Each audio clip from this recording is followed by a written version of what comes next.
Welcome to episode 16 of the Rebel Army podcast, the official podcast of Cork City Football Club. And this week, we're joined by your favourite commentators.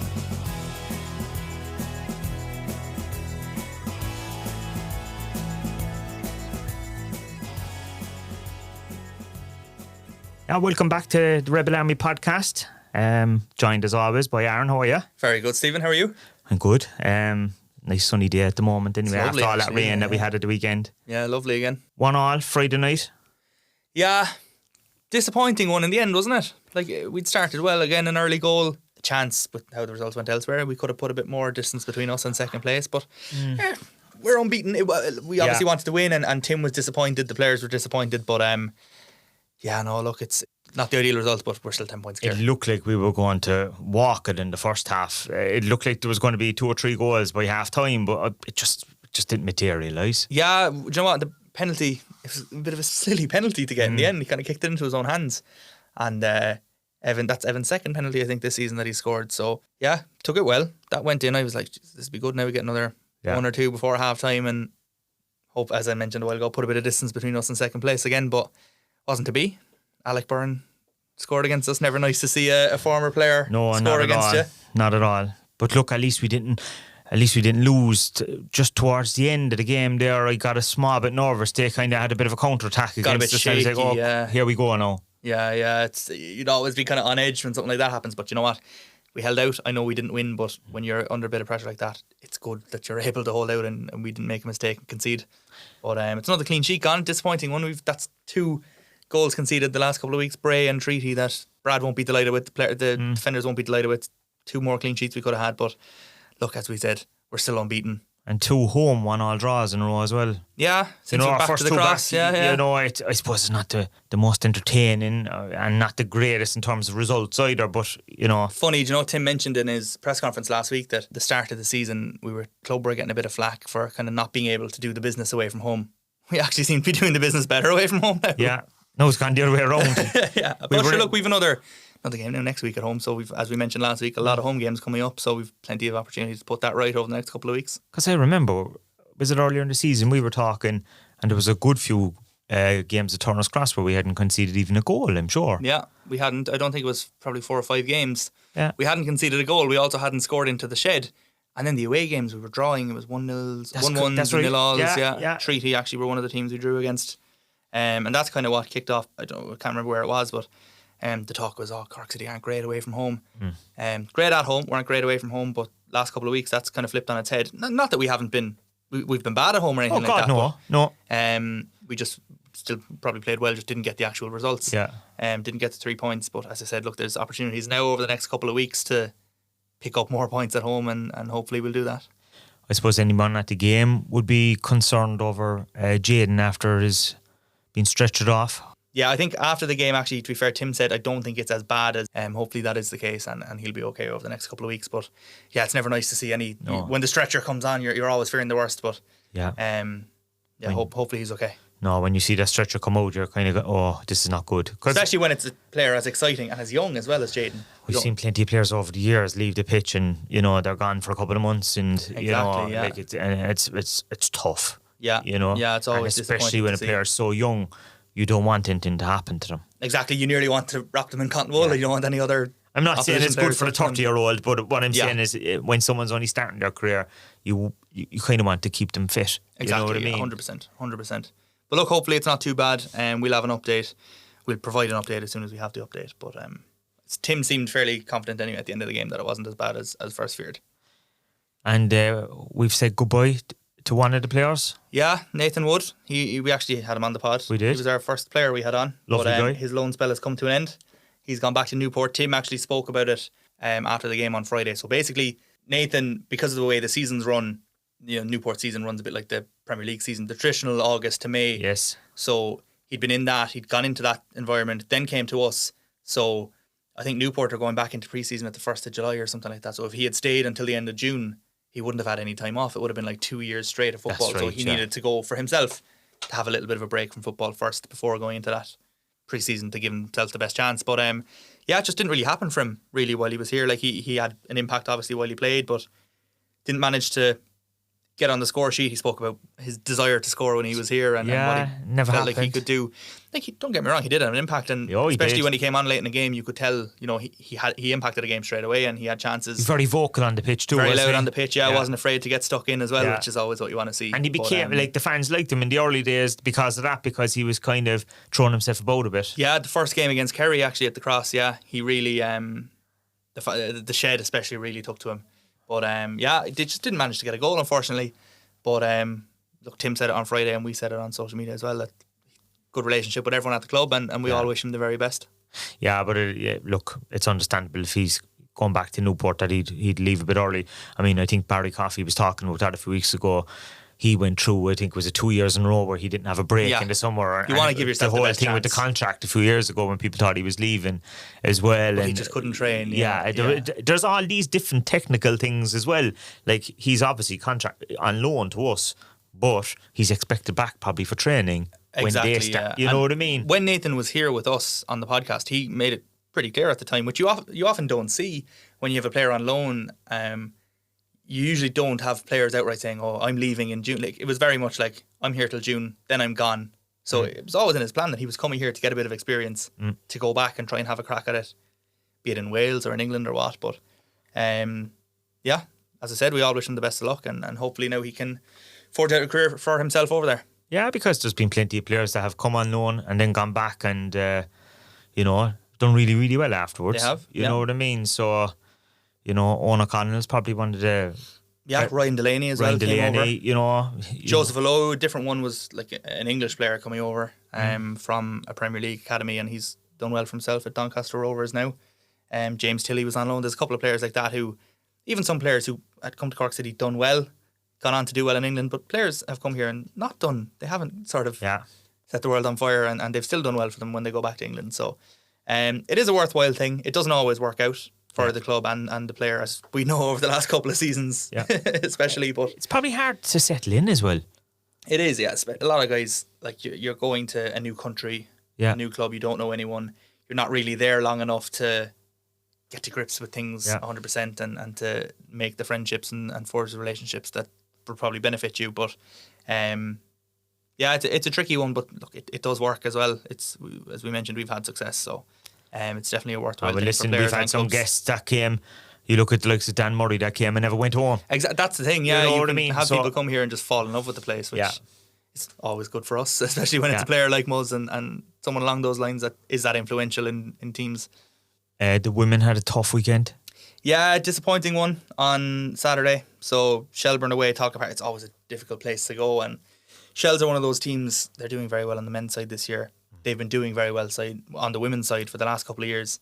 A lot of experienced players in that team, and players who are women's Premier Division or previously women's National League legends. And it was a case of, I think, just they had that on Saturdays. Yeah. 5-1. Do you know what? It wasn't. I didn't think it was played off the. They were played off the park. I wasn't actually there. I watched it on the stream. But it was just a couple of mistakes and stuff like that for goals. Like, there was an early goal. I think it was 2 minutes in or something like that. So you're kind of on the back foot then straight away, and you can't really play the game the way you want to play your game. But disappointing one. Colleen on the score sheet again, which was great, especially after she had gone off injured last week, and we were all kind of fearing. But not ideal. Danny was disappointed, as you would be after it. But a week off now next for the girls as well. So there's kind of time to regroup after the last 2 weeks. And they probably need it now. Comes at a good time, I think, and of course, like, they're off because of the international break, which right. Eva Mangan was included in. That's fantastic. We were only talking about that recently, about the prospect, and I know it was mentioned, her name was mentioned a few times as a potential to get called up or to go abroad at some stage. You know what? Not that we knew, we had a suspicion it would happen, so I actually had the call-up graphic ready as we were recording the podcast. I didn't want to mention it, but the next morning it went out. You're brilliant keeping news. secrets from me, though. I'm telling you, there's no exclusives on this podcast. But I know it's brilliant for her, brilliant for the club. It highlights the work that the club is doing, and Danny and James and all the staff, but also the kind of player that Eva is and the players that we have. So it's brilliant to have. Be great if she gets a run out on. Yeah, it would. Hopefully she does. They're playing on Friday. which is annoying because we were playing at the same time. We're in Athlone, I know. so I'd love to be at the game, but It's in the Aviva as well, isn't it? yeah, and we'll be over the road in Athlone, unfortunately. So frustrating that's happened. But That is frustrating. That's how it is. But yeah, hopefully she gets in the matchday squad. She can go in to the training and hit. I think they're in camp now. So hopefully she goes in, hits the ground running and impresses while she's there. What I thought was brilliant last week was that the club was getting so many mentions across national media because they were saying brilliant, yeah. Eva Mangan from Cork City has been called up, and it was a big story because there wasn't many new call-ups. You know what I mean? That's the thing. Do you know what I mean? So it was a big... And it was good. There was a lot of... I saw we were being tagged in tweets left, right and centre with not just the articles, but people were putting up like videos, clips of Eva. Yeah. Her goal against Bows a couple of weeks ago. Goal Like, this is what she's capable of. Kind of, you're looking at some of the clips thinking, "Jeez, how is she only getting called up now?" Yeah. I know I think she was in a home-based training camp before, whereas this is an actual squad, like a match squad. The squad is kind of dominated by people playing across in the Women's Super League over. Like, not all, no. Like, there is a couple of, League of Ireland players as well, but a lot of them are. And that's kind of the way it is. It's the same as the men's. Like, in the men's team, it's actually probably more rare that you have a home-based player. Like, I remember there was Graham Burke when he was at Shamrock Rovers. That's probably the last. Maybe Jack Byrne, probably around the same time. So in terms Shawnee of... got called up to the squad the minute he went on the plane as John Coffey. Yeah, said, I actually think the Magic plane, I think that was the Magic ferry. I think it was the Magic Stena Lines. Literally, he just went across and it was... He hadn't even touched squad. down. Yeah. But it's actually fairly common that you'd have women's Premier Division players in the squad. But yeah, brilliant to have a Cork City player. It's been a couple of years since we've had a Cork City player in there. Saoirse Noonan and Ava O'Mahony, off the top of my head, are the last ones. Yeah, I think they're the last ones. But brilliant for Eva, brilliant for the club. I wonder who was the last one to play for the national team. Joe Gamble? Gamble and Benno were in a squad 2007, wasn't it? Did they go into a squad for friendlies in America or something? Was it against Portugal in America or something? I think they were like, it was the end. It was kind of like around June, that kind of thing. Do you know the way they kind of bring in extra players because fellas are injured and stuff at the end of the season? I think they were. Roy O'Donovan never got a call up while he was. I don't remember. No, he went to Sunderland and. We've had loads of under 21s, obviously, but for the first team. The first team, Benno and Gamble are the only ones I can think of. Yeah. Well, if people know any different, send it. Let us know. Let us know. We're not encyclopedias of knowledge here. And we're doing this on the spot. Like, it's not we're coming in with sheets of paper here, like, and all our stats. Yeah, that would be interesting. I think I'm fairly confident saying it probably was 2007. I'd say it was the lads. I'd say, yeah. Even in like, or was it even earlier than that? Was it after them winning the league that time? But I'm just thinking. Yeah, I'm thinking of it from that perspective of, like, obviously when you're winning trophies and stuff like that is when it's most likely. Yeah. And 2011 would have been first division. There wouldn't have been anyone. No. 16, 17, we'd remember that. I don't think there was. Yeah, I'd say 2007. There was calls for Shawnee, and he should have been in that season where he was banging in the goals. There was a few that should have been. He should have been that year, like, you know.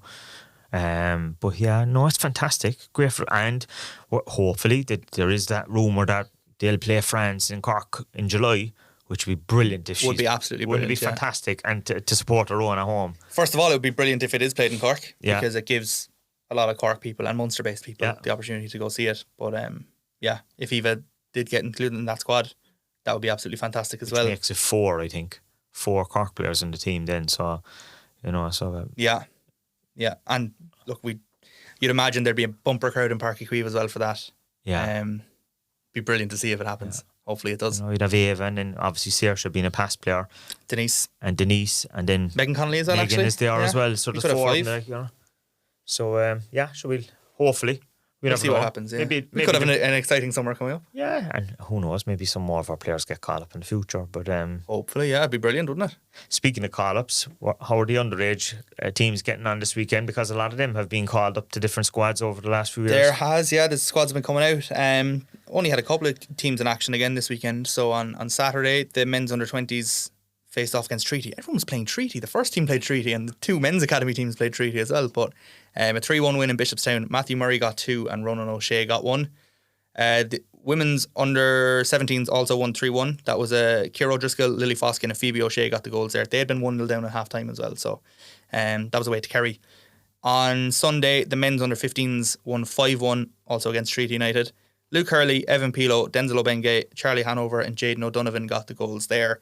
And the men's under 14s then had the Academy Development Day in Abbottstown. So there was like blitz matches up there. Kind of all little games. Yeah, I didn't see a stream for that this time. There was when the 15s were there, so I don't have the results to hand of how they got on. But those days are brilliant. All the teams get to great for them. Play a lot of football up there. So it's Development Day. Look, it's great for their development, especially at that age. So brilliant facilities up in Abbottstown as well. And I think I saw Liam put up something there. They're looking for sponsors, or they're looking for support for the lads that are running the marathon, which you said last week. We mentioned it last week, but we actually kind of did a bit more publicity on it over the weekend. So it's 10 players, I think, running in the 10K Youth Challenge in the marathon. Yeah. It's to fund... I saw a bit of discourse online about this, about it's just funding the academy. It's actually not. It's funding extra trips that they're aiming to go on this year. So those are trips that... they're going to Manchester, I saw. There's a couple of different teams are going different places. So the games, I think there's games against Man United, Man City, Liverpool, Preston. There's another team going to Spain to play against Sevilla and Real Betis. That's basically what it's for. It's fundraising for that. You look at previous trips last year. Cork City teams played against Luton, Spurs, Aston Villa, Birmingham. Then went to Portugal and played against Sporting and Benfica. So it's for that. Great experience for them. It is. And look, it's in a football sense, it's a great experience, but kind of as a team bonding point of view as well. They get to go on a trip. Great adventure for them. It's brilliant. Young lads like. Sort of kind of an additional thing of being in the academy. And that's the purpose of this run. Yeah. We're not just sending kids out to run in the marathon to raise money for the club. I saw one or two comments about that. But these pay lads, for the bus for the weekend. They're well able to run marathon. They could run a full marathon in their sleep. Never mind running 10K. But yeah, that's pretty much that's what that's for. We had a few of them on the pitch at Turner's Cross on Friday, so there's pictures gone up there, and good support for it so far, which is great to see. So thanks to everyone that has supported and shared. Very good. But speaking of the pitch and speaking of the cross on Friday night, our usual commentators, we decided to bring them in for this week's podcast. The commentary dream team. The dream team. These two are inseparable, right?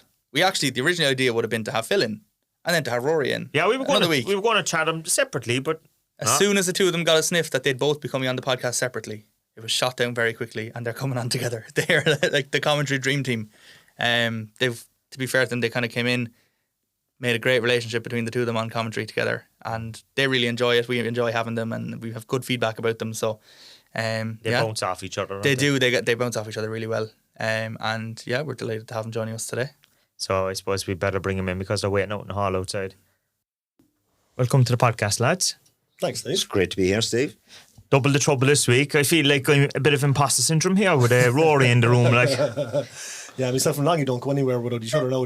We're a double act. Like. Yeah. Double here act. to take over, I think. I think so, yeah. We'll fill in for Stephen, I'd say, if he's off. No problem. Not a bother, yeah. Definitely. I'd say people would enjoy that podcast. What's the contract like? What's the pay terms? Yeah. They better talk to our agent first, Longy. Do yourself have your tea and coffee and biscuits. That can be arranged. I think maybe a glass of water. We can definitely do that. Nice stretch to that, yeah. We might start with you, Philip. I suppose you have the longest relationship with the club, going back to the 80s. Yeah, it's fairly big, all right, isn't it? Went from Mary's to St Mary's off to Cork City. At first, people were saying, "Why should I go to Cork City?" Mm. And I said, "I just wanted to do it. Wanted to play a higher grade." At the time, we were playing junior football. Then we went to the Munster Senior League, and I only lasted a couple of months in Munster Senior League. Went straight to Cork City. What was the attitude in Cork at the time towards Cork City? Like, because obviously there was, the failures of Hibs and Celtic and Cork Athletic and all of that. But they're saying, here's another club. Yeah. Was there a bit of that? Oh, there was. There was a lot of that, to be honest, because Cork City were only just out that time. I joined a year after the Flower Lodge saga, so myself, Caulfield and Patsy Frayne joined in the same week in 85-86 season, and this season beforehand, Cork City were just barely stayed up from being promoted or being relegated, and people were saying, "But you're winning with us with St Mary's every week, and why should you go to Cork City and travel all over the country and lose all the games?" I just wanted to do it. You wanted to probably put yourself against players across the country, not just locally, I'd imagine, as well. You have that as well. You have that as well. But, you should always play the highest level that you can possibly play, regardless what sport you're in. And that's the way I looked at it. What were the crowds back back then, like? Oh, you could count them in both hands nearly. But you'd have it. There was a good, I say about 200 to 300 people. Inside the shed? Was the shed there? No, there was no shed. It was just an no shed embankment. at that time. Because I remember the embankments Yeah. when I started going around. I'd say my first time was 1990. There was grass around the three sides in the shed. That's right. And you couldn't go there on a wet day because you slide down the ramp, as they say. But you'd have fellas there and they'd have cardboard and they stand on the cardboard. It could be anything. Just a pitch, it was just a pitch, just a pitch. But the problem was, is that the touch line was very, very close to the wall. So at that time, the game was a little bit physical. So if you give a fella a bit of a shoulder or a clatter and he's gone over the sideline, he'd be up against the hoarding, he'd be laid out, so it was dangerous that way then as well. But there was a wall there as well, and from time to time you have people and they'd have their arms on top of the wall, and it was a nice place to relax, leaning against the wall. But there was only an average of 100, 200 people at it, and they were the true supporters then. Do you remember that, Rory, back, or do you go back that far? I don't go back that far. I am old enough to have asked Philip Long for his autograph after a game. Okay, so he was playing. So he was back in the day. So you're going to the 90s anyway, like at that stage? Yeah, my first game was, like, I remember my grandfather used to bring me out to Bishopstown back in the early 90s. I remember vividly watching Slavia Prague out in Bishopstown when City lost in the UEFA Cup, and I remember the Slavia fans, and I was hooked after that. But we were just talking about it earlier. My first Cork City memory was watching the 1992 Cup final on TV when City lost to Bohs by a goal to nil, and Dave Tilson scored for Bohs that day. And to this day, that name gives me a shiver up my spine because it triggers that memory, that core memory of my first major football disappointment. You know what I mean? Watching Cork City losing the FAI Cup. But it wasn't until, I suppose, later when Cork City moved back to Turner's Cross in 96, I started going regularly. My grandfather, Ron McCarthy, who you know. I know him very well. Lovely man. He brought me to all the Cork City games before that, and he brought me down to the Cross that day. City played Pats, I think it was February of 1996. It was a 0-0 draw. There was all the issues with Bishopstown. It was the first game back at the Cross, and it was like, I lived in Ballyvahan, so it was a 10-minute walk down to the Cross, and that started, I suppose, really kick-started my love of the club. Just being able to get out and walk 10 minutes to go out and watch a game was something I thoroughly enjoyed, something I still enjoy, is walking down to Turner's Cross. But yeah, it was around 96, I'd say, when I started following City properly. And then that cup run in 98 was when it really cemented me, was when I became a real hardcore Cork City fan, And you played in that cup run in 98, yeah, I played in that, that was something else. There were magic times, weren't there? Like, I mean, the two games in Dalymount. Yeah. And Athlone in the semi-final, where I think half of Cork were up there. It felt like it at the time. Well, yeah, I wasn't playing that time. Jason Caboy, I think, scored up there, and he was dropped in for the final. That's right. And it was strange. It was strange, to be honest. Dave Barry was the manager at the time, and he was just let out, for some reason or other. And like, what was the feeling in the dressing room when that happened? Like? Just strange, just couldn't understand why he was left out. To this day, I still don't know. I never asked Davey that question. You'll have to get him on to ask. Plus, Davey went cautious for that cup final, didn't he? A little bit. It was a dour game. The first game was poor. Like, yeah, but it was poor. But then the replay then was something else, wasn't it? And with Derek, yeah.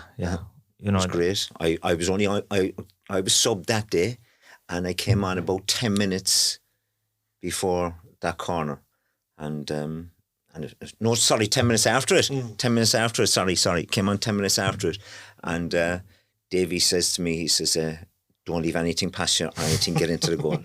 Nothing. So next thing, who comes on the pitch? Only Pat Morley.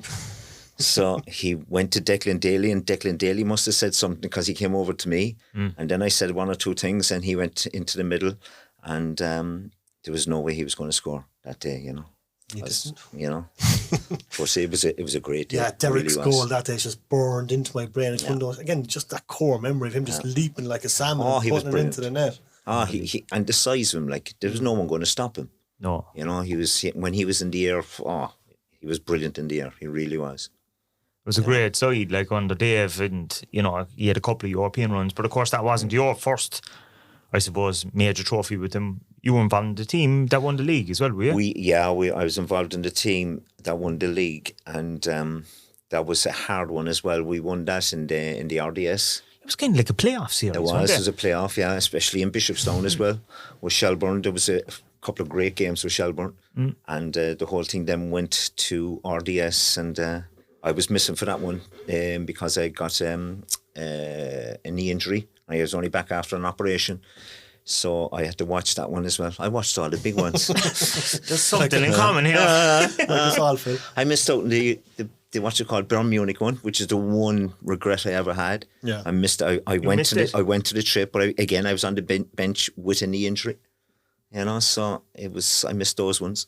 But did you go to Munich at the time? I did. I went to Munich. Yeah, I went to Munich. Must have been an amazing experience. It was something else. I remember listening to it on the radio that night. It was on local radio or something. Yeah. It was mad for a Cork team to be playing Bayern Munich. It was unbelievable. Who had World Cup winners? They had, yeah. I mean, you had Stefan Effenberg, Thomas Berthold. I got his gear.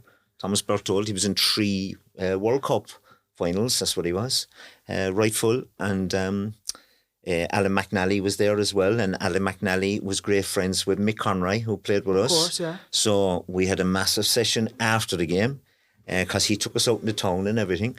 But it was absolutely brilliant, and it was great to see how the other half lived as such. You see their players and what they were training and what they were doing, and we went to their training grounds to watch them training, and it was unbelievable. What was it? Nolan Manny's famous quote was, "It doesn't matter if we win or lose; it's on at the same time as the beer festival." Yeah. Oh well. Yeah. I won't talk much about the beer festival. But what a place! Oh, it's just something else. It was just, we were invited to the beer festival, and we went in there, and big massive marquees, and there was 20,000 people in there, and there was drink everywhere, and we were there just before our match, so obviously we had that was done on purpose, I'd say. It probably was done on purpose, but we had to be careful there. All right, well, we couldn't drink that much now, to be honest with you, but we had a massive training session in the following morning. Noel took us into the Olympic Stadium. We trained in the Olympic Stadium, and we wrecked the pitch. That's what we did. But you go back then, a day later, the pitch, you swear there was no one on it. Yes, it was something else. What was Noel like as a manager? What was he like in the dressing room? Brilliant, absolutely brilliant. Yeah, Noel was like a father figure for most of us, myself included. If he said, hit that fella, you just hit him. You go through a wall, you really would. And if we were losing a game at half time, you go into the dressing room, and if he sees something, he'd kick it off the table. He'd do anything just to get us all going and rifle us all up. And you'd keep your head down, because if you looked up and he caught you looking up, and he'd just turn around and he'd say, "And as for you," yeah, he'd single you out in as well. But he was brilliant. He really was. Did you also go to China with him as well? We went to China with him, yeah. China was something else. It really was. We were representing Ireland. The Chinese people thought we were the Irish national team. Now, the one thing in common that we had with the Irish national team is that we had all the same gear. Okay. Right, we had the Irish gear with Guinness crosses and Cork City logos. But we played the Chinese national team. They were the Olympic team. And they hammered us. We played, you had Romania's national team were there. The Polish national team were there. Den Haag of Holland were like ourselves. We were the only team, teams there as such. But the rest were all national teams. But it was a fabulous experience, but we were hammered on every game. And it was every time the stadium was constantly full, and they were shouting abuse at us all the time, so we didn't care. We enjoyed ourselves immensely, and we learned a lot from it as well. Pat Morley scored 1 goal, I think, and that was the thing. That was the highlight. It was the highlight, but we were defending backs to the wall all the time. But one thing which was unusual as well, humidity out there was unbelievable, and we'd have to weigh ourselves going out onto the pitch, and when we come back in again, we had to weigh ourselves as well. So we had to bulk back up again, whatever weight that you lose out on the pitch. You're drinking unbelievable liquids afterwards, and we found that strange, because you wouldn't be used to that here in Ireland. Yeah. So it was brilliant. It really was. You didn't make it though for the Galatasaray game, did you? No, I was just gone. Did you go to Cove then at that stage? I had to go to Cove, yeah. I got a new job down in a place called Hickson's, and there used to be I was getting a bit of hassle from the supporters about at the time Hickson's burned down as well, and they were singing songs. So they were singing "Longy Burn Down Hickson's." When I was at Cove. But at the time, I did shift work, and I would be working 2 Sundays out of the 4 in a month. Yeah. And Cork City's matches were always on a Sunday afternoon, so I'd miss the matches. So I said, Damien Richardson just came in at the time, and I said to him, listen, what's the story? And he says, well, you need to play. And I said, I do. But he says, if you don't play, you'll be playing with the reserves. And I didn't want to play with the reserves. So I said, okay, I'll leave. So, and George Melrick, who I knew very well, he phoned me and he said, would you come down and play with us? And I just wanted a game of ball. And they were playing on a Friday night. So Hickson's was down Ringaskiddy. So I just get the ferry over. So I was the first cross-channel player. And I just go over then, and I was with George then for a year. And then when Hickson's burned down, then I lost my job then there after a couple of months there, and Davy was back on board, and he asked me to come back. So I came back then in 94 season. Yeah, 94 season, and that was it then. Retired then after we won the cup final. Had on Nice way to retire though. Oh yeah, it was good. Went out then with that.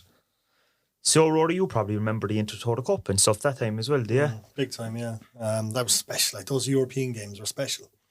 There's something about Turner's Cross and that European atmosphere. It's just incredibly special.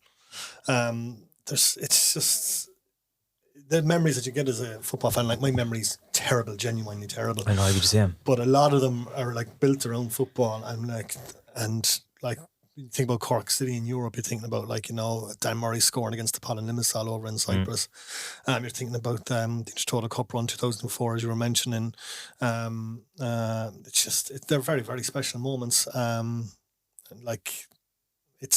even going back to the Slavia Prague one that you were saying. Yeah, I remember. Just the Slavia fans singing is what I remember most with that game. Sure, I was only 11 when that game was on, so I don't remember much of the game, but I just remember the impression that it left on me.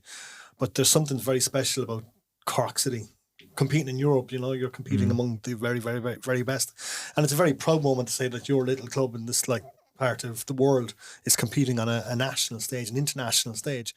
And remember hearing the Champions League music being played in Turner's Cross the last time. It was sending shivers down your spine. Very, very special, Especially like when Warsaw came to town that time, like it was, there was so many Poles in the city, and then you hear the music. It was just you forget for a second where you are. You think you're somewhere in Europe. Yeah. It's just a magic thing. And I think it's one of the big sellers for the League of Ireland for a lot of the players that come over as well from other countries, isn't it? Yeah. The fact that they've, within a season or two, you could potentially be playing in Europe. Even if you're in the first division, you get promoted. Next thing, cup run or whatever. Yeah. But in terms of yourself then, was it the love of football that got you into sports journalism? Probably was, yeah. I mean, I kind of got into sports journalism almost by accident. Got into radio almost by accident. I was doing a degree in UCC, and it was Freshers Week. And I went up to the hall in UCC, do you know where all the Freshers stands are? And there was a stand there for Cork Campus Radio, as it was known at the time. And the girl behind, she was like, hey, would you like to work in radio? And I was like, yeah, I would. So I filled out the form. I put in your interest, and I put down one word that was going to change my entire life. That word was sport. That was one of my interests. So I got a call from Kieran Hurley, the station manager, not long after that, and he was like, oh, you're interested in sport? Yeah, would you like to do our sports show? I was like, all right, yeah. So I called up for a chat, and he was like, tell me the show. It's on Tuesdays and Thursdays, half an hour. It's easy enough. You can play a bit of music, just fill a bit of time. But the show was called Puck Off, which I thought was a fantastic name for a sports show, When you're on college radio, you can have edgy names like that. So I'm not sure if Puck Off is still going, but I did that for ages. And then I kind of progressed into doing other things in the show, like the breakfast show, and did my own music show. I ended up doing politics shows and Irish shows and everything, just to be on air, basically. But that's how I kind of stumbled into radio. After that, I did a course in Stefane for the radio broadcasting course with Pete O'Neill.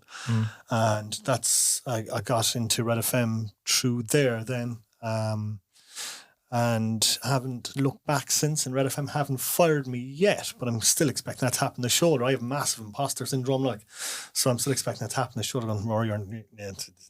It's good luck, you're gone. So that was the early days of Red FM, was it? Yeah, Red FM started a year before I had started, so I'm pretty much almost there from the beginning. There's a couple of the OGs are still out there from day one, whereas I started the year after, which would have been 2004, I think, coinciding with that European run as well. Yeah, in Europe. Or was it 2003? Might have been 2003. 2003, actually, yeah. So it was 2003 I started in Red FM, and like there's that old saying that like if you enjoy what you do, you've never worked a day in your life, and I certainly haven't worked a day in my life. It's been an absolute pleasure working in radio all this time, and just I suppose getting to have the best seat in the house for so many massive sporting moments as well, especially when it comes to Cork City. It's been a massive privilege. Like I remember commentating on the 2016 Cup final when Seanie Maguire scored that. I'm going to say it's an incredible goal, but it's not an incredible goal, really. It's an incredible moment. Seanie swings his left leg at it. It's going to go out for a goal kick or a throw in almost at that point until it hits Gartland and goes into the back of the net.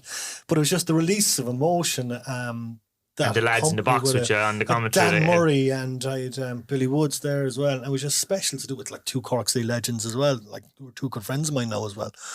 But Seanie scoring that goal will always like stick out to me as like the amazing commentary moment. To be able to broadcast that live on air, and I suppose I kind of like all impartiality goes out the window. I mean, like I know I'm a Cork broadcaster on a Cork radio station commentating on a Cork City game, so I suppose it's hard to be impartial. But you know, you're broadcasting a game, you're trying to call it down the middle.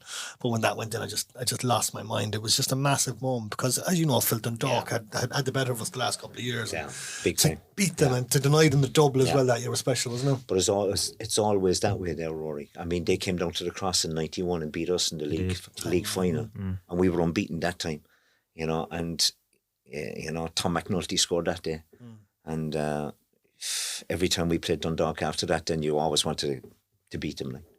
So that's there for a long, long time. Yeah, because I did the 2017 Cup final as well, and that was very special for Akil Campion's goal and then Kieran Sadlier scoring the winning penalty. But 2016, I don't think anything will ever top 2016. I wasn't working at all for the 2010 First Division win when Graham Cummins scored that goal from the Derek O'Brien cross. Was it Derek O'Brien got that cross? I think it was. To win us the league title. That was a very special moment as well. Like that was my favourite moment as a supporter. That I wasn't working at. I wasn't working at that game. I had the weekend off and I went up as a supporter. We had a bus going up. I'd broken my ankle the night before at my cousin's 30th. I went over on it when I was dancing, and my ankle had swollen out like two or three times. So it was purple. I couldn't walk in it. My now wife was like, "You need to go to get an X-ray. You need to get that checked." And I was like, "There's not a hope I can go to get an X-ray because they'll put me in a cast and they'll tell me I can't go to the game." So I was like, "Oh, it's grand. I'm grand. Look, I can walk." And I was like, "Yeah, it's grand. It's grand. It's grand." So I numbed the pain with Nurofen and vodka just to get up to the game. But that was the most incredible moment I think I've had as a City fan, as a supporter, because of all the shit that had happened the year prior. The club nearly gone out of existence. It was a very tough time for Cork City fans, and fair play to every single supporter that stepped up to save the club and to keep us going, because without them we have no club. Without them we're not here talking about the club now. So every single person involved in saving the club deserves tremendous credit. But it was that outpouring of emotion again, because we nearly went out of existence. We went back to the First Division to rebuild, and to get promoted, but not only get promoted, but to win the First Division title in such a dramatic manner, with Graham Cummins' header scoring that incredible goal. I remember Alan Mooney's video on YouTube when he was like, "Blow your effing whistle, ref, come on, blow your whistle." And that's when it was a draw, because a draw would have sent us up as well. Yeah. And then we got what turned out to be the winner, and then Moon was like, "Come on, blow your whistle, blow your whistle." That was genuinely, I think, the most incredible moment I've had as a supporter, and I don't think that will ever be topped, to be perfectly honest with you. Yeah. What's life like as a supporter for you, Philip, now, since you're playing days Rover? I'll be honest, I still think that I'm out on the pitch. And Rory will tell you, there's times I want to put my fist into my mouth. You see Longy going for headers and we're on commentary. But you have no idea what it's like when you're out on the pitch. You know, you'll never lose it. You always have the appetite to be out there. Even walking out on the pitch now, I'd be privileged walking out onto that pitch from time to time, and when I'm going to have a talk. We do that on Fridays before games. We have a chat on the pitch and just have a look, see how the pitch is, me trying to have a look at the opposition and stuff. So it's kind of a little routine that we have. But it's and then when you put on the jersey, then when you go out onto the pitch, then it's everything else then is second nature. Yeah, it's an unbelievable feeling. So you probably still feel part of it, and you'd see a lot of the lads that played with the club they're They're kind of still there, aren't they? Still there, it's like a family. I was kind of saying that to Dan Murray there Big recently. time. Big Like time. you never kind of leave. No, you don't. You'd always see him. I see Dickie there, and I see Davy, Patsy to be there from time to time, Stephen Napier to be there, Derek Collin to be there. Who else is there? Cotts to be there. Colin O'Brien, you see Colin O'Brien in that time, you see him as well. You know, Phil Harrington to be there. Yeah. You know, Mick Conroy to be there. You know, so there'd be a good squad of players to be there as well. And if you look at them long enough, you see them moving as well. You do see them moving as well. You know, so all these old players, they'd love to be back out there again. They really would. So when did you turn into being a co-commentator then? I got caught by accident, to be honest with you, because I was doing a couple of golf things. Anything to the club, I always do anything.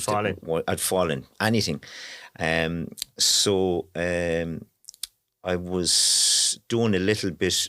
John Caulfield got on to me and he said to me, he says, look, Timmy Murphy is looking for someone to try and sort out a golf classic.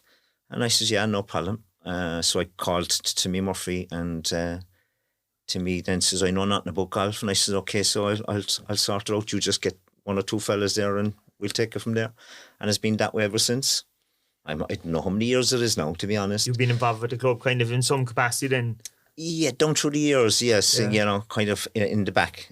You know, in the back, just anything that was ever asked, there was never a problem, you know. So, like I said, it's a privilege just to be with the club. Like, you remember him joining you at some point? Yeah, because it was, Howie would know better than me now, but it was just during COVID when LOI TV was starting up and they were looking for a commentator, and Paul Deasy asked me to do it.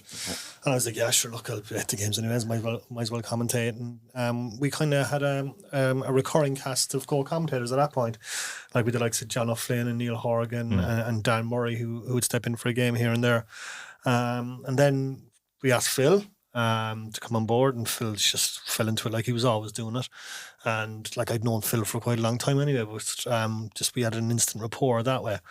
And ever since then we've been pretty much inseparable, except one of us is on a break. Like I'd be at the games anyway, so I might as well be commentating on them. But as I've always said to everyone, it's like getting to watch a game with Phil every Friday night is just an absolute pleasure.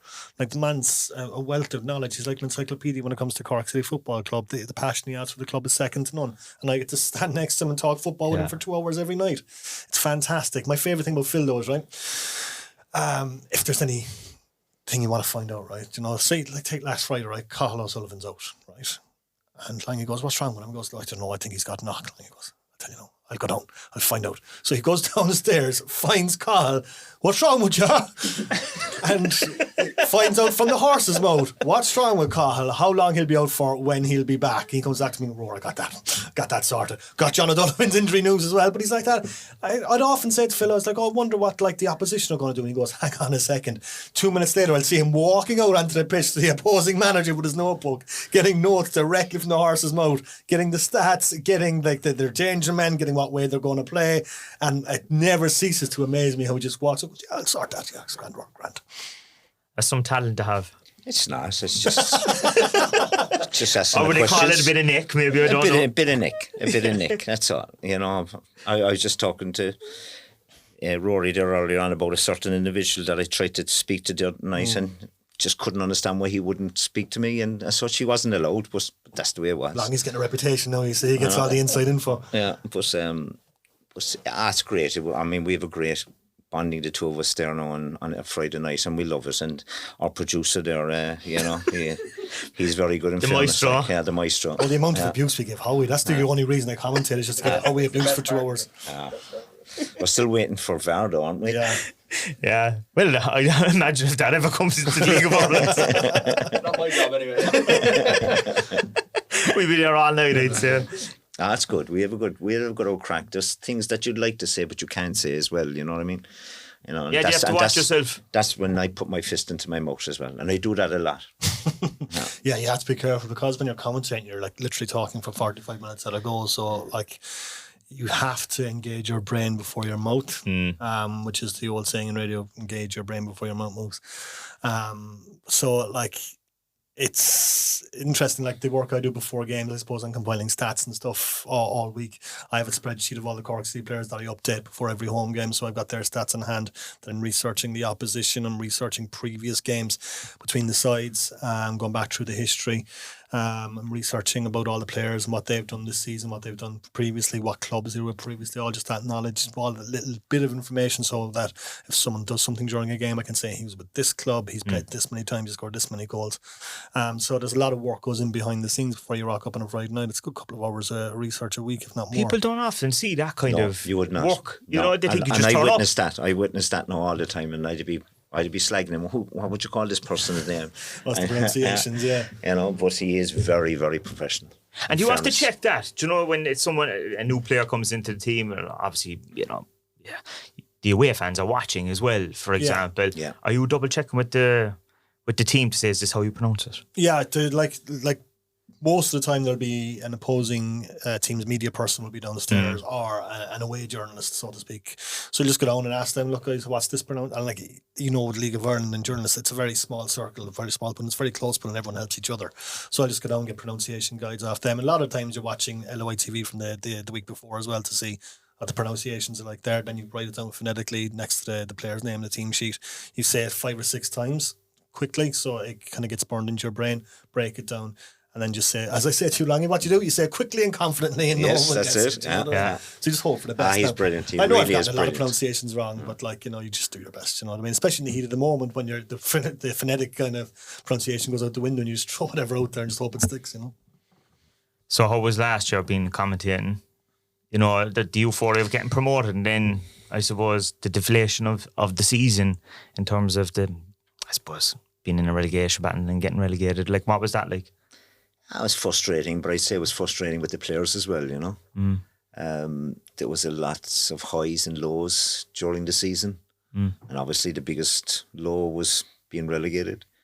But they say that when you go down, it'll take you 2 to 3 years to come back up. But this has been brilliant with City going back up again. Well, we presume that they're 10 points ahead at the moment. So, you know, bar a miracle, they won't go up. And undefeated at the moment as well. Yeah. Like, you'd hope that continues. I think it will. Dermot really You know? got it right with Tim Clancy's appointment, didn't he? Oh, he did, yeah. Yeah, he did. In fairness, and there's a lot of things now that Tim is doing, and he's doing very well. And you know, Dermot behind him then as well. He's pushing him, and that's brilliant to see as well. Yeah, because there'll often be criticism from the fans saying they don't like the style of football, or, you know, sometimes you can't keep people happy though, I think, can you? You can never keep everyone happy. That's what you can't, because like you just said there, you know, some fans might want certain way of playing football, other fans might want other ways of playing football. But if Cork City win 1-0, right, and play crap, they say, oh, that was a good game. You know, because they won. I've yet to see people who say, oh, they played very well, but they got hammered. Yeah. You know? Yeah. Nobody says that. Nobody says that. Yeah. You know, It's a results business, really, isn't it? It really is a results business, and it's great that City now are building to go forward. Now next year, if they go forward next year, it's a different kettle of fish. It's all about surviving then. So realistically, Tim should be looking on a plan, probably a 3 to 4 year plan. You know, just to get up into the top 3 or top 4. You get settled in the Premier Division first before time. you start Big making the time. jump to the next level. Yeah, definitely. Because the league has got very competitive, like even the Premier Division, hasn't it? It certainly has, yeah. Like if if Cork City get promoted, which I assume they will, like the target next season is just don't get relegated. Yes. You finish ninth and you win the playoff. That's Yeah. that's a good season. Like you don't get relegated the next season. Then you build on that. You go lower mid table, then upper mid table, and then you start pushing for the championship in 4 or 5 years. As Phil was saying, you got to have a plan. But City are going to get promoted this year. I mean, like that's kind of, it's not beyond the realms of possibility that they fall off, but I don't think they will. No. They have the squad, they have the players, and as I mentioned, I think Tim Clancy's a very good coach and a very good manager. He's got the team playing very, very well this season, and they're winning games. It's very, very effective. As long as we're saying it might not be the prettiest football at times, but you can't argue with where Cork City are now, top of the table, 10 points clear. And they get the aim this year is to get promoted, and Cork City are going to do that. So when they get promoted, don't get relegated next year. And I think that's a successful season next year in the Premier Division. Yeah, regardless what position they finish in the league, once they don't get relegated next year. The most important thing. Build gradually. Go up the ladder slightly. We've all seen League of Ireland teams that go chasing success and throw money at it. And it's very cyclical. You'll get the success and then you'll end up going back down again. Just look at where Dundalk are and look at where Cork City have been.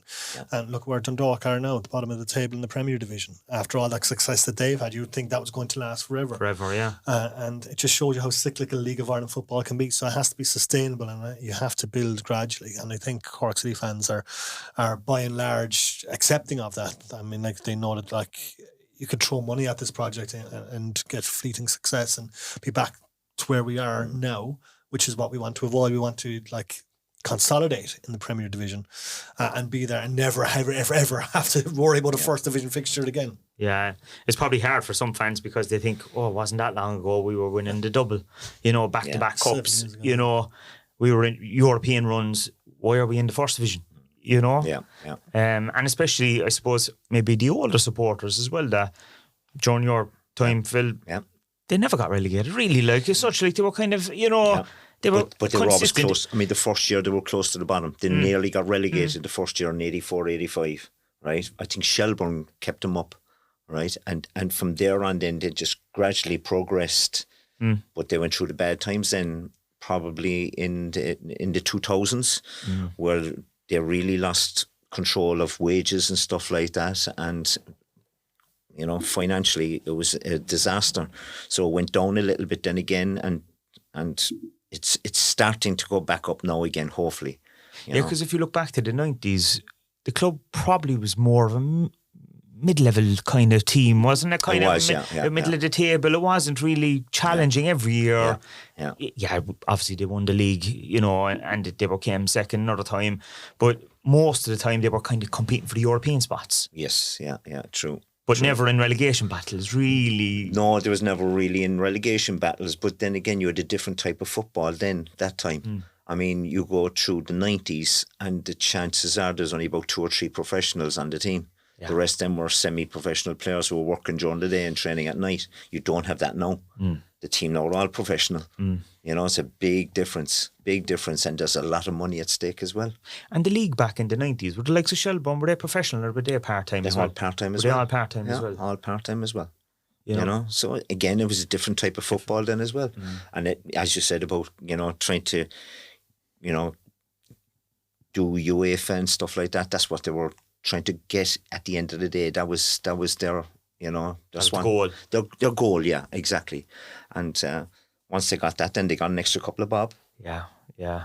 And plenty of memories to go with it and stuff like that as well, brilliant. And that's what fans want as well. Yes. The different runs over the years, even playing like the Torpedo Moscow and stuff like that. Course, all those type of games, because so the Bishopstown wasn't during your era, so was it? It was just coming in. My era was just coming in, right? I left then, and they played Galatasaray and Bishopstown.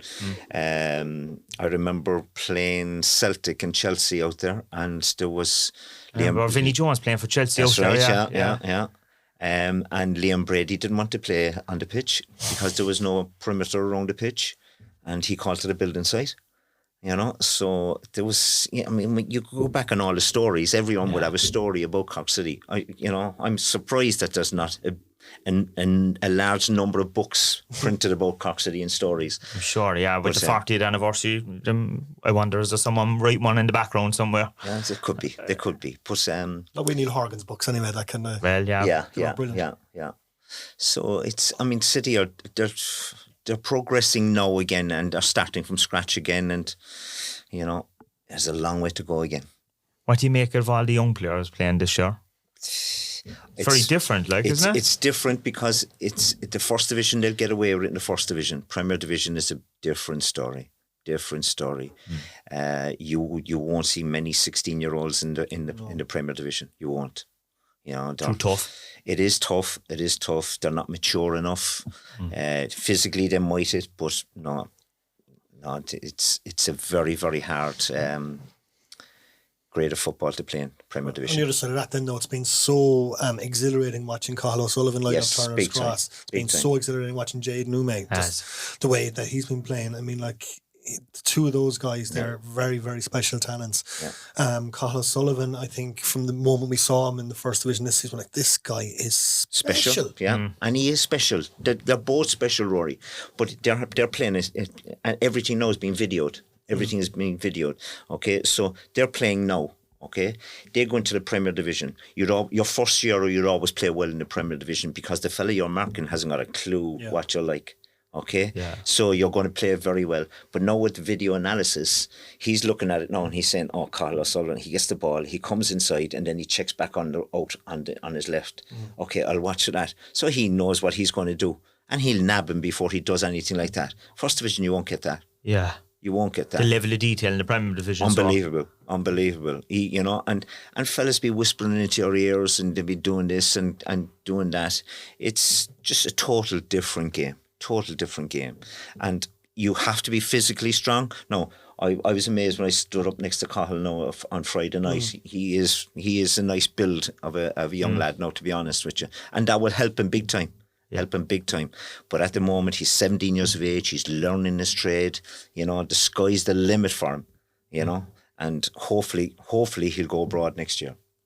Well, hopefully we can hold on to him for a bit as well. But unless for we himself. get a few bob from him or something, maybe, who knows? For himself anyway, Yeah, I think that, look, it's exciting. And sure, look, we've seen only this weekend Jacob Ryan scoring in the French Cup final. Martin Mbappe, It's unbelievable that you can start, through the academy here and, onto the first team, and then the next thing you're away playing against the world's best, really, Martin Mbappe. Yeah, the academy is brilliant. It really is brilliant as well. That City have that as well, Didn't have anything like that in our time. Yeah. I suppose you were accused of just poaching fellas probably from once a senior league teams big time. And stuff. Yeah. Big time, Whereas now there's a path to the first team from under 14s all the way up. The whole way up.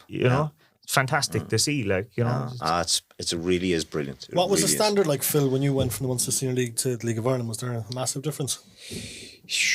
See, at the time, Rory, I was a bit of a fitness fanatic, right? So I didn't mind the physical side of things whatsoever, right? And the football has changed big time. I mean, Nolan Mann used to always say defenders never play football. They win the ball and they give it to the fellas that can play it, which was the midfielders. And if they're blocked out that you couldn't give them the ball, you send it onto your forward line. And that's exactly what we did, as a defender. So I remember Paul Bannon got the ball. We were playing Bray at one stage, and he brought the ball down his chest, down onto his knee and down onto his foot inside in the box. And Nolan Mann, he's screaming at him, get rid of it. It was like that. Defenders just didn't play it. You got the ball and you send it down the line, or you put it inside to a midfielder, Patsy, Davy, whoever's in there, and leave them play with it then. That's your job done. But if the fella that you're marking got a crossover or he scored, you're in for it then at half time or full time. So that was the pressure then that we were under. But it was brilliant. Do you think if you were professional at the time, it would have made a big difference to you? I would have loved to have been professional, to be honest with you. I would have. There was times there now you could see the fellas now that were working during the day and they'd come to training and on Tuesday or Thursday night and we were wrecked from working, and it would have been brilliant. It would have been. Yeah. So, do you think any of them had the talent to go all the way? Oh God, yeah. You had the likes of Davy, you had the likes of Patsy. Caulfield could have done it. Pat Morley could have done it. Pat Morley was a fierce sniffer for goals. Phil Harrington, there was no problem with him. So Fergus O'Donoghue. They're all good players. And Fergus did go across for a while, didn't he? He went to Cambridge. He went to Cambridge and came back. Yeah. A lot of it was homesickness as well, you see. Is it? Yeah. A lot of it was homesickness. And being Irish as well, and the troubles as well in England. A lot of people didn't like the Irish that much. So yeah, you had different scenarios everywhere you went. But it would have been brilliant if it was professional that time. Do you ever think of going abroad and commentating on the Premier League or professionally Champions League or anything like that? Oh, I haven't. Did you ever have aspirations for that after doing the commentary in Turner's Cross? No, I'm happy with Philip Long every second Friday night. Give me that now every it's Friday great. now than commentating in the Premier League. To be honest, I'm happy in Cork. I've been very happy in Cork and all settled and married now. So yeah. Although I've been hearing you on News Talk there recently, have I, in the mornings? You have indeed. News talking mornings, all right, yeah. So broad no the small, but yeah, still Cork is the home, you know. And obviously when you went into Red FM, you went in under, I suppose, Trevor Welch was probably there, was he? So like that was probably a great person to have, Mr. kind of, I suppose, soccer commentating in Cork. Like. Trev was a hero of mine. Because of all the work he'd done on multi-channel with Cork City and stuff like that, and he was a celebrity, like he was. I remember being like starstruck meeting him, and like Trev obviously has become a very, very good friend since, and Trev's like an absolute legend, one of the nicest people you'll ever meet in your entire life. So he was there at the time. He was doing Trevor Welch's Big Red Bench, so I kind of fell in there and helped produce that show with Oisin Langan, who was there at the time. He was the Cork City stadium announcer as well, around 2003, 2004 as well. So like I learned so much from Trevor and from Oisin at the start of my career. It was a very, very good learning experience, and it's like, as I said, Trevor's an icon, and not just Cork broadcasting, but like Irish broadcasting. I mean, he's commentated in 2 Champions League finals. You know what I mean? Yeah. And knows everything there is about the game, and just he had an incredible style of commentary that he was just so passionate about it, and he was a huge touchstone for me when I started commentating as well. It's like, if I could be half as good as Trevor now, I'll be happy. Like, and fingers crossed I am, you know. It's great to learn from people like that, I'd say. No matter what it is. You know, whether it's a player, whether it's a broadcaster, just to be around people who've been there, done that, kind of bought the T-shirt. Like for you, Philip, who was the kind of soccer players that would have been the ones you looked up to when you started? Well, I used to be following Hibs years ago. Yeah. Right, and funny enough, John Herrick was my hero as such, and Nola Manny, obviously. Yeah. So when they were playing with Hibs, I was watching them. And I loved them, being honest. They were my heroes. Down Flower Lodge. And when I played them with Cork City, you had a lot of those Hibs players were following Noel around still, and we meet back in Donny Madden now. Charlie Mack, who played with Celtic at the time as well that time, and he played with City with me, and we'd always go back into the bar afterwards and meeting up with them, John Brown, and you'd listen what they'd have to say, the good and the bad, what you did during the game, and you'd always take note what they would say, and that's what I learned as well. Like, and I used to be an awe inside in the horseshoe, you know, boys be drinking, I'd be there with my coke, you know.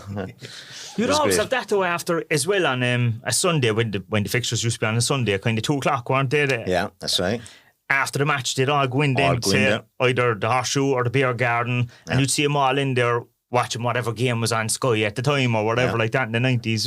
That was the culture. Like, that was the culture. That was the culture. It was special for us as supporters as well, though, to be able to go into the bar and just mingle with players and stuff like that after matches. You don't get that anymore, I suppose. No, you don't. That's not a bad thing either, I guess, but like for us, like, you know, to be able to go and watch the match, shout and chant for your players for 90 minutes and then go meet them in afterwards for a jar just for chat. It was magic, like. And you'd be talking to a fella at the bar, that was a drink culture then as well at that time. You know, the players nowadays don't go in for a drink. Well, not all of them, anyway.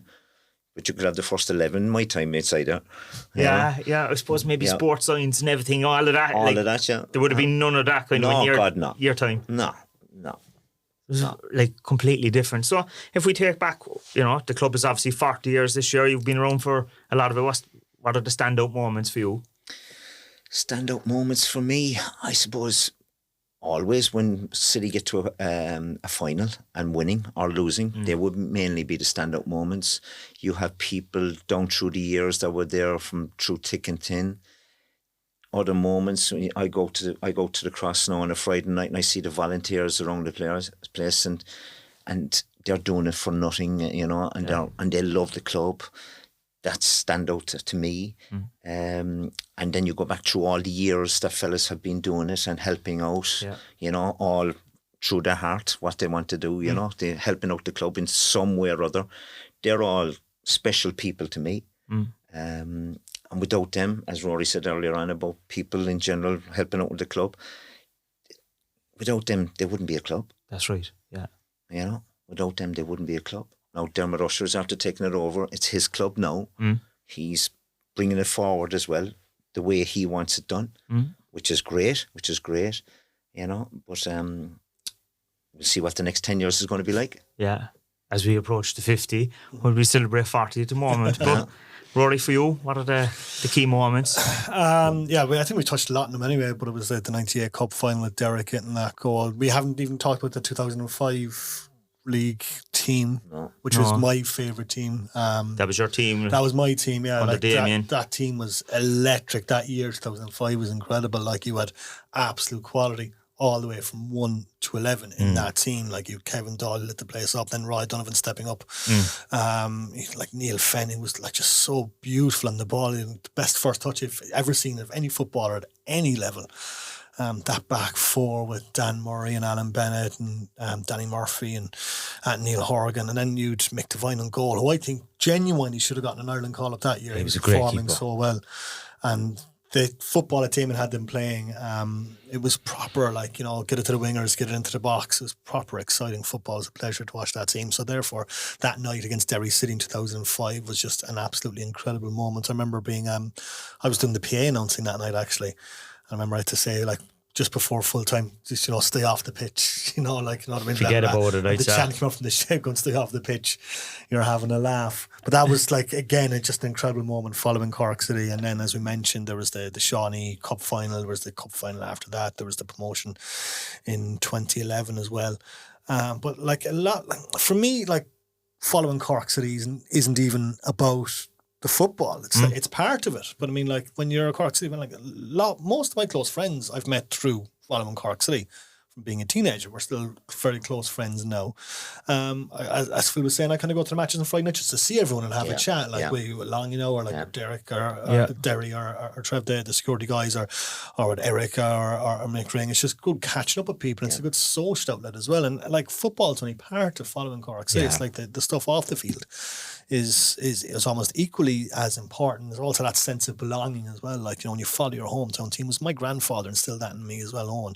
He was like, follow your local team, follow your hometown team. It's more important than following the Premier League. And to the day he died, my grandfather, when you asked him, who do you support, Grandy? He'd say, Cork City. Support Cork City. No, who do you really follow in England? Cork City, he said. That was it. And that kind of spilled over to me as well, and I followed that all the way through. And it's been an absolute pleasure following Cork City all these years. I wouldn't change it for the world. And those moments I mentioned were incredible. One commentary moment that sticks out to me actually as well is actually the entire commentary game was the Jerry Harris tribute game that we did, which was just absolutely incredible. It was like the Cork City legends against the Cork City legends. But it was just the outpouring support for Jerry, because like, I'd known Jerry a bit through the years, and like, he was just the kindest, most gentlest, sweetest man who would do everything he could to help you. And after Jerry died, he did a special programme on in the Big Red Bench, did an hour-long dedication to him. And I was like saying it on the shows, like, there's very few people I would do an hour-long dedication to, and Jerry was just one of them. He impacted so many different people in different ways, and like, I talked to so many players and so many of the Cork City managers for that show, and they all had different things to say about him, but it all came back to the fact that the central point of it was Jerry's a legend. And when that tribute game came on, I commentated for it, and we had like so many different guest commentators come up, so all the different players came up to do a few minutes of commentary and to chat about Jerry and stuff, and chat about the game, to chat about the Cork City memories. That game really sticks out to me. It's probably my overall highlight in my Cork City commentary career, is commentating on that game. Was brilliant. But even to be the stadium announcer, like you said there, that must have been brilliant for those special occasions. That was a huge privilege as well, because I mean, like, I had to like set the tone before big games. So I mean, like, I had this routine whereby you play all, like, you know, pop songs or whatever in the build up, and then you get closer to it and you kind of play like Wise Men Say by UB40, you play Tony Hart, the Piranhas, and then you play Carnival de Paris. I used to time it especially, so it was just when they'd done the coin toss, the players shook hands, and the linesman would go to check the nets. If you started Carnival de Paris, it would just get to the do part, and then you just lower it down and the shed would take over. And that was always just such an incredible buzz. So being the stadium announcer, I got to do it last year. Was it last year for the cup final or cup game, Howie? I can't remember. One of the cup games last year. It was game was on RTE, so I wasn't needed for commentary. And Colin was away, so I said I'd do the PA, and I got such a buzz out of doing the PA. I was like, I should do this full time. Colin should commentate. But doing the PA is great crack. Yeah, because it must be like being the conductor of the crowd, kind of, in many ways. A little bit. Knowing what to play and when and stuff like that. And you get that from the years of experience I had, I suppose. And Yeah, I do love being the stadium announcer. Right? Well, if you're ever stuck this year, Aaron, you need to get Rory back in. We get filled in doing it with him. Well, lads, thanks a million for coming in. It's been fantastic to, I suppose, look back over so many things. And I could have talked to both of you on your own, I'd say, for hours. No, but we're inseparable. We become Yeah, a we're duo. Like, inseparable. you know what I mean? A duo. I just saw today that, you know, for anyone listening, if you want to watch these guys, maybe if you're overseas or anything like that, there's a half-season ticket, I think, available for LOI TV, only €60. So, you know, you get their dulcet tones at the... Bargain at twice the price. Yeah. Especially brilliant for anyone that doesn't live in Cork, because, you know, you get to see the matches whenever you want. That is good. You know, so look, I'm sure we have you back in again at some point, and maybe you'll replace me at some point as well. Yeah, we said quiet there, Phil, didn't we? Like, yeah, maybe we will. Yeah. Whenever you're on holidays now, it'll be like the Long Ian Roar show. I'll hand it over to you. No, thanks a million, guys. Thanks, Steve. Thanks, Steve. Thank you. You were definitely right about the dream team anyway. They're like inseparable, aren't they? Oh, they are.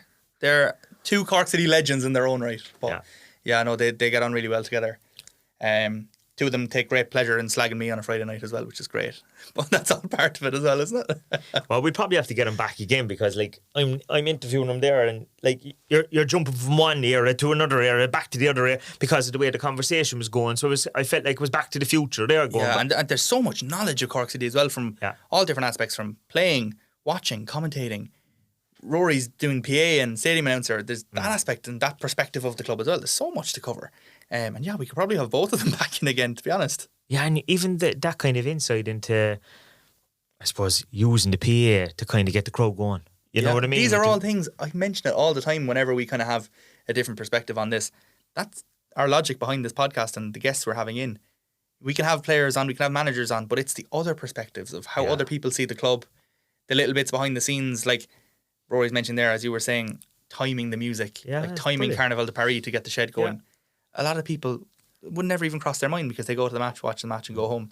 It's all about these other perspectives and the bits that you don't necessarily think about. Like Mick Ring came in, Kitman, one of our most listened to episodes that had the best feedback so far. A very unique perspective on the club, and this is the same as that. That's the logic behind it. They seem to be going for our job there. They were kind of sussing us out there. I think they were thinking of coming in as a new double act for the podcast. They could start a rival podcast. Well, maybe. Podcast wars continued. But no, they're brilliant, and look, a wealth of knowledge about Cork City and the League of Ireland in general. Did a bit of digging there while it was on as well, and Rory mentioned that moment in 2016, Seanie Maguire's goal, the commentary with himself and Billy Woods and Dan Murray, and we have the clip. 1 minute of additional time here at the second half of extra time. Beattie looking to take this throw in. Looking to take it long. Benny looking to get free. Wants to play it long towards Mark O'Sullivan, and he does. Mark can't get the flick on, and falls to Sean Maguire, takes a shot.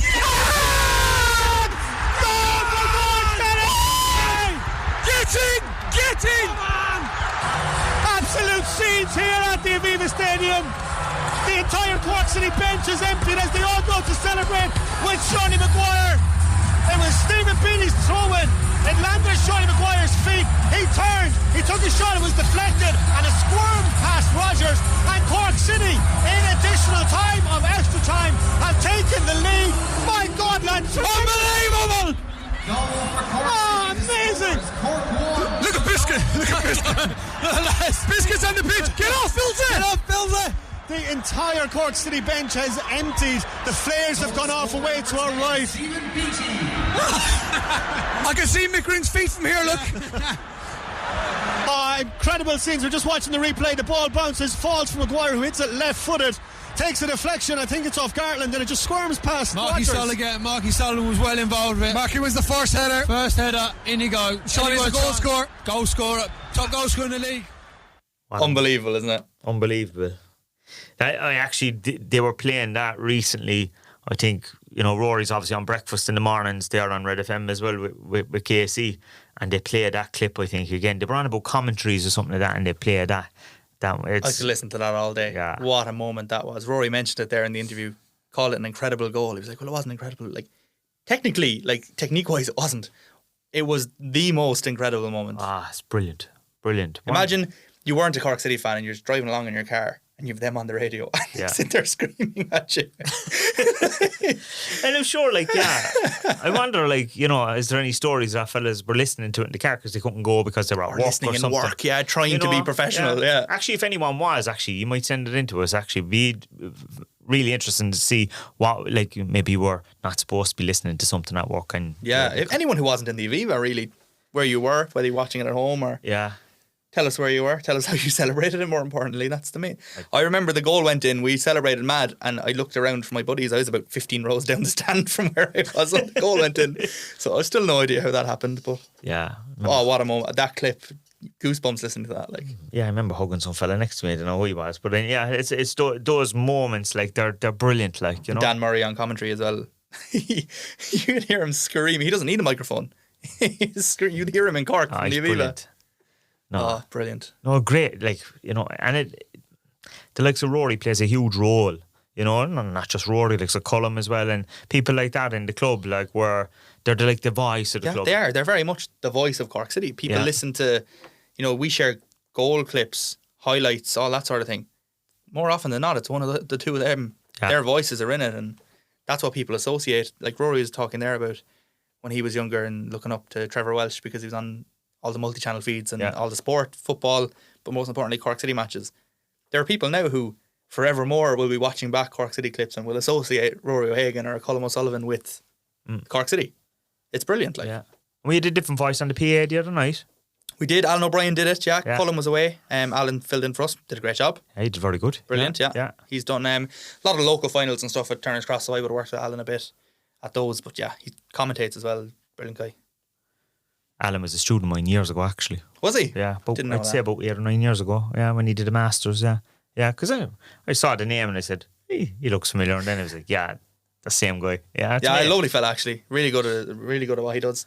Yeah, I know it's fantastic, but yeah, and I mentioned it on the in the chat with the lads there that you can now buy a half season pass for the.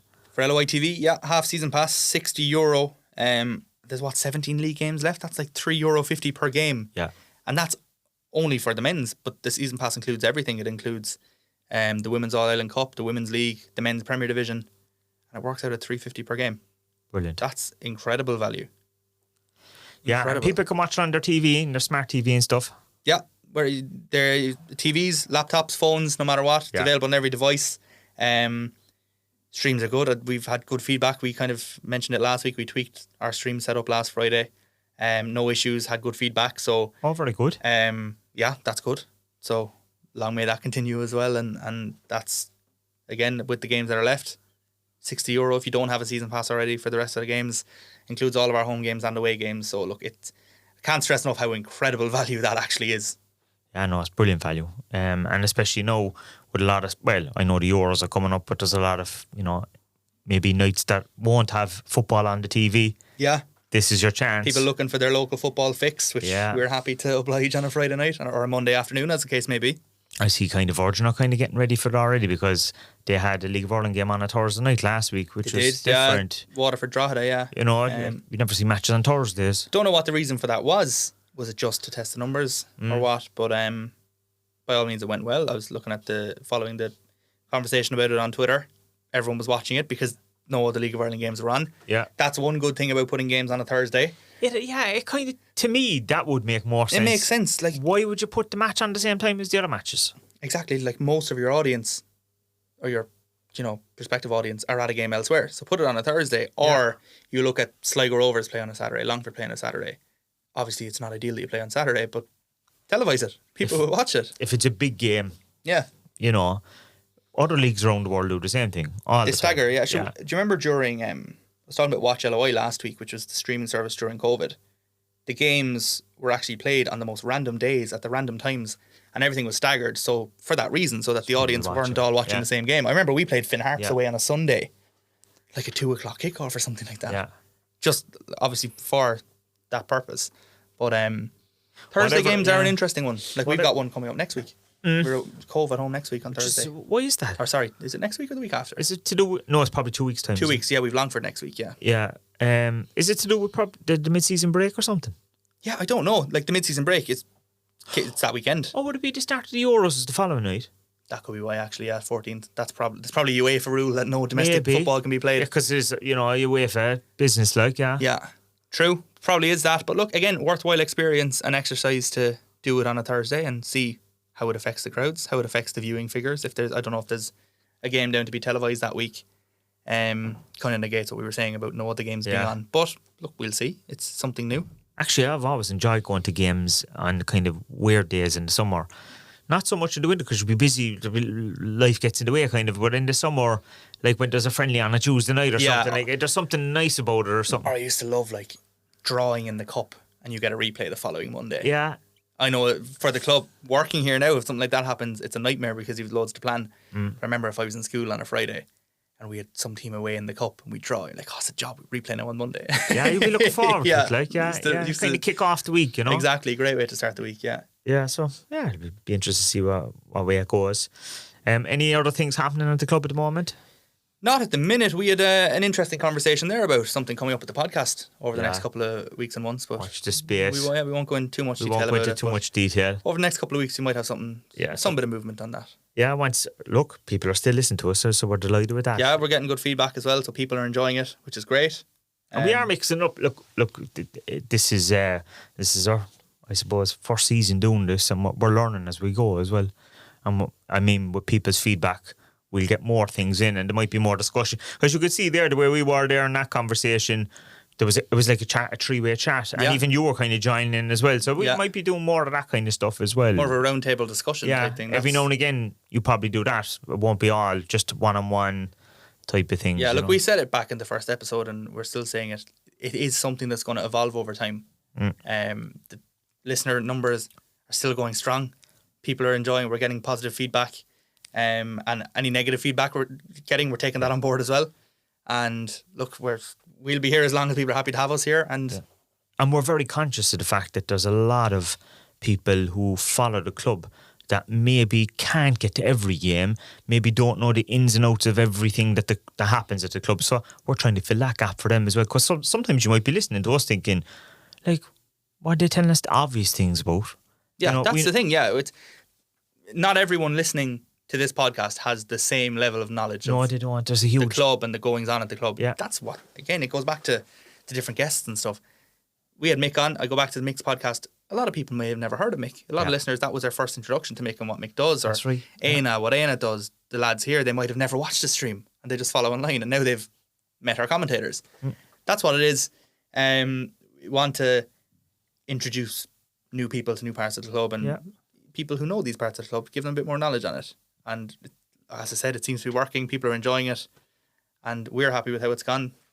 And we're hoping to fill a gap now in the summer months where a lot of people who listen to podcasts about maybe Premier League football or something like that, all those podcasts are going to go quiet for a while. Yeah, the international ones will come on for the Euros, but there's a gap for us. So if we can pull in people who maybe attend a couple of matches a season, don't really know what's going on at the club, that'd be fantastic. Exactly, yeah. We look forward to that. Us, But speaking of former players, Jake O'Brien got on the score sheet the other night. Brilliant, wasn't it? Yeah, I watched it. Disappointed that they didn't win it or force extra time maybe, but... How'd you watch it? Was it on something? Dodgy box. We won't say it was YouTube, was it? Watched clips on Twitter. But no, do you know what, to be fair to him as well, he had Mbappe's number at times. Yeah. Like Mbappe, he didn't have much joy against him. But brilliant to see him score. He was meeting the president and all of France. Saw that. Brilliant. Like, it's funny, it's kind of what same happens at FAI Cup games. Yeah. FAI Cup final, except Michael D's out on the pitch shaking everyone's They do it in hand. the dressing room. They did it, yeah. It was very weird. He was kind of strolling around inside. But I was thinking, like, from a football point of view, manager's point of view, your players are just standing around for 15 minutes in the tunnel or in the dressing room waiting to chat to someone. Rather just do it out on the pitch, quick handshake and... Yeah, if you look on Twitter, there's a clip doing the rounds of... Brilliantly, yeah. I actually heard that part on TV myself. Brilliant. It was like, this is Jake O'Brien, came in on a 2-week trial and now he's the star. Yeah. Brilliant. And it's true, like, that's what it was. Fantastic, Brilliant for him. I'm sure he'll be lining up for early next week as well. It has to be the first name in the team sheet. Has to be. 100% has to be. There's no other Irish centre-back that has been playing at his level this year. No. Yeah, there's no other Irish centre-back was marking Kylian Mbappe anyway. Yeah, not that well anyway, yeah. But he's been a phenomenon. Yeah. And there's obviously the sense of pride for all of us as well. Yeah. from having him come through the academy, and like I got to work with him when he was in the first team. I remember bringing him out for his first ever press conference in Bishopstown. So it's brilliant for the club and for everyone down in Youghal as well to have someone from you always hear of players from Carrigaline, Douglas, whatever. Very rare you hear of a fella from Youghal. So brilliant for everyone down in Youghal as well. Fantastic. And I know he wasn't a player of ours, but you know, congratulations to another Cork man, Adam Ida, as well, for scoring a winner in the cup final. Great weekend for Cork. You know, it's Cork football. And like, you know, I'm sure he probably goes to the cross every now and again as well. Like there's a community there. All the lads, he probably grew up playing with some of our own lads. You know, down in Carrigaline, you'd imagine. So but no, as you said, it's brilliant for football in Cork. Yeah, and just the county of Cork. It's fantastic. Well, on Sunday, the two big Irish players that made an eight that scored were both from Cork. You know, Adam Ida and Jacob Ryan. The two Irish players that were in the headlines were Cork-based players. You know, brilliant. So like it's brilliant, and hopefully that's only, you know, scratching the surface. That over the next few years we see loads. You know, and those two lads scratching the surface of what they go on to do as well, because sky's the limit, really. Like, we're hoping for a full Cork team and the Irish team at some stage. Just have our own national team. I think the record is about 5 or 6 players, I think, playing. And that was only last year or the year before, wasn't it? Yeah. It's amazing though. Like, you know, it just shows that something's happening here, and the likes of Liam and Dan and all them, the lads in the academy, and all the schoolboys teams in Cork as well. You know, people need to applaud them. They're doing something. Oh, incredible work. Yeah, absolutely incredible work. You look at there is literally a conveyor belt of talent either going to our first team, or bypassing our first team altogether and going to England or going to Germany. Like, you look at Matthew Moore going to Germany. It's brilliant. No, it's brilliant. No, it's fantastic. So we've 2 fixtures to look forward to this weekend, but one away and one at home. Yeah, busy one. So we mentioned earlier there's no fixture for the women this weekend because of the international break. But on Friday we're in Athlone, our first trip to Athlone of the season. They're unbeaten at home as well this season, which that'll be an interesting one. Yeah, because we're doing very well away. Yeah, they're doing very well at home, so something has to give there, you'd imagine. Typically a difficult enough place to go. Last time we were up there, I think it was the last time. No, it wasn't. We lost the last time we were up there because that was the week after we won the league in 2022. But earlier in the season, Aaron Bulger got a 93rd minute winner, I'm going to say. Screamer. So anything like that would be great. But that's Friday. And then on Monday, we're back at the Cross. Bank holiday Monday, 5 o'clock kickoff. UCD, second in the table. So top of the table clash. That's a big game. Very big game. Could put a huge distance between the two, you know. We played them twice this year. I think we drew away and beat them at home. We beat them at home. They were very good. They were a very, very good side. So that's probably the one to watch on Monday. Earlier kickoff, as I mentioned, 5 o'clock kickoff. So probably an ideal day to go to the corner flag. Be all right. Early kickoff, get into the corner flag. Yeah.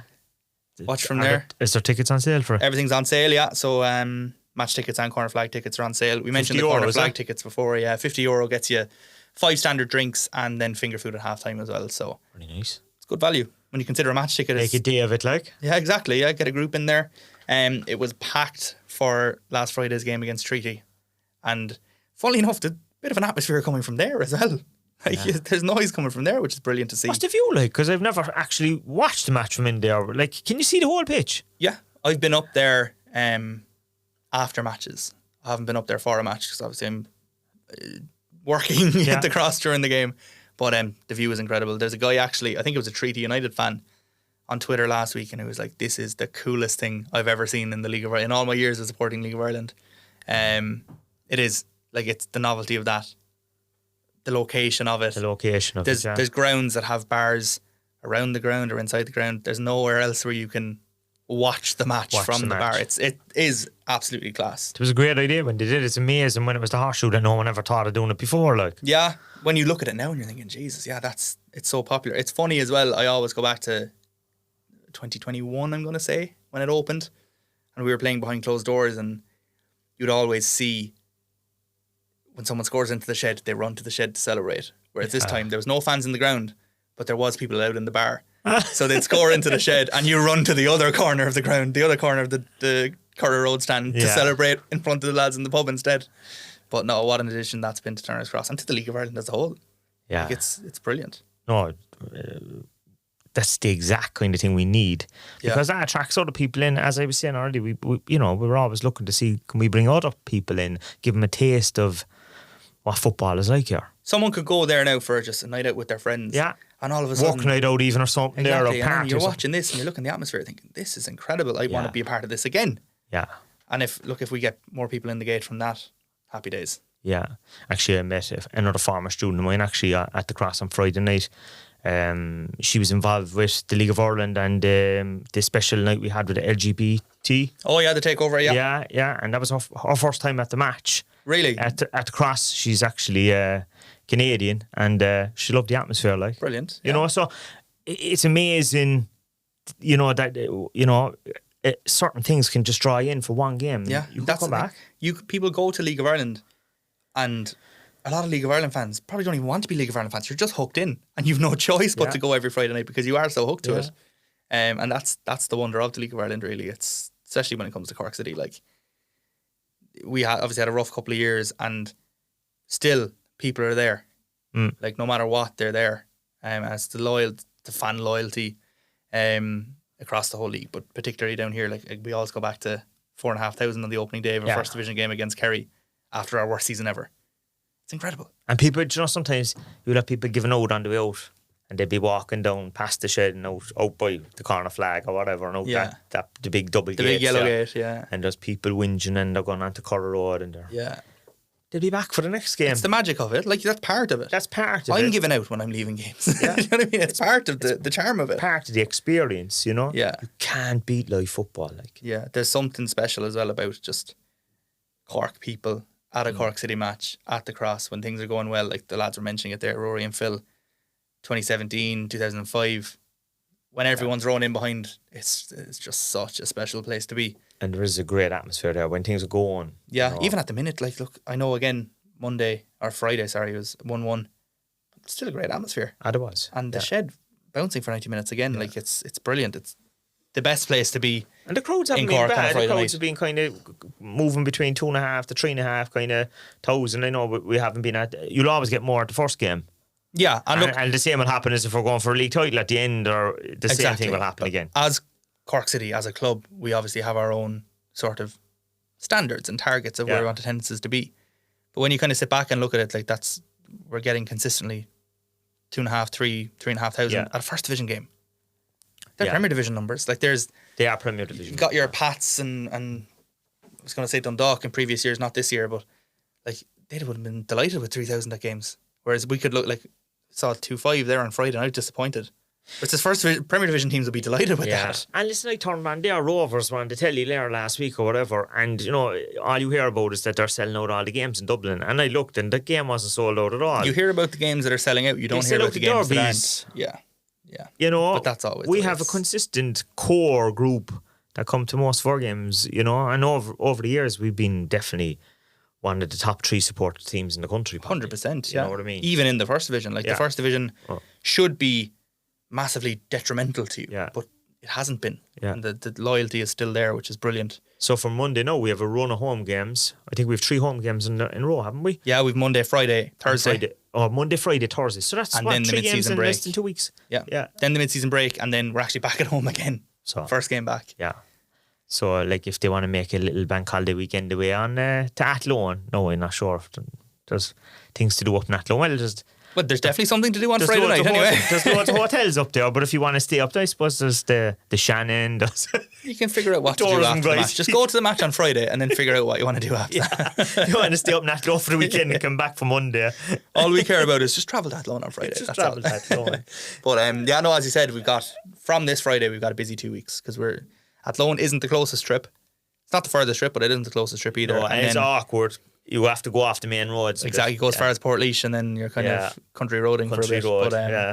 But, then Monday, Friday, Thursday, as we said, it's a busy, 11 days? Yeah.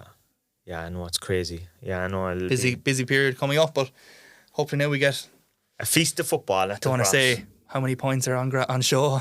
I'd take a draw maybe somewhere, but if we could get a couple of home wins, it'd be nice. Yeah.